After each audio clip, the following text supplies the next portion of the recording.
ശാസ്ത്രം ജയിക്കുമ്പോൾ മതങ്ങൾ തോൽക്കും എന്ന ചിന്ത ഇപ്പോൾ പഴഞ്ചനായിട്ടുണ്ട്. ശാസ്ത്രം വിജയങ്ങളുടെ ഗിരിശൃംഗങ്ങൾ കീഴടക്കുമ്പോഴും മതങ്ങൾ കേടുകൂടാതെ ശക്തിയോടെ നിലനിൽക്കുന്നു. ഈ ചിന്തോദ്ദീപകമായ വൈരുദ്ധ്യം അപഗ്രഥിച്ചാൽ മതങ്ങൾക്ക് അകത്ത് അനർഘമായ ചില മൂല്യങ്ങൾ ഉണ്ടെന്ന് കാണാൻ കഴിയും. ജീവിതത്തിൻ്റെയും പ്രപഞ്ചത്തിൻ്റെയും അസ്തിത്വ രഹസ്യങ്ങൾ അനാവരണം ചെയ്യുന്ന അനർഘമായ ചില മൂല്യങ്ങൾ. ഈ മൂല്യങ്ങളുടെ പരിരക്ഷയിലാണ് മതങ്ങൾ ജീവിക്കുന്നത്. എന്നാൽ എതിർക്കപ്പെടേണ്ടതും അംഗീകരിക്കപ്പെടേണ്ടതുമായ നിരവധി മാനങ്ങൾ ഉൾക്കൊള്ളുന്നതാണ് മതത്തിൻ്റെ ലോകം.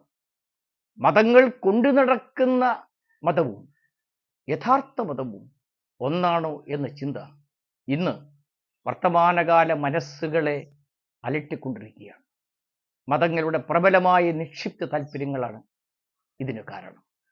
മതനിഷ്ഠമല്ലാത്ത ആത്മീയ സങ്കല്പവും ദൈവസങ്കല്പവും ആധുനിക കാലഘട്ടത്തിൻ്റെ ദാർശനിക കാഴ്ചപ്പാടിനെ സ്വാധീനിക്കും എന്ന കാര്യത്തിൽ തർക്കമില്ല.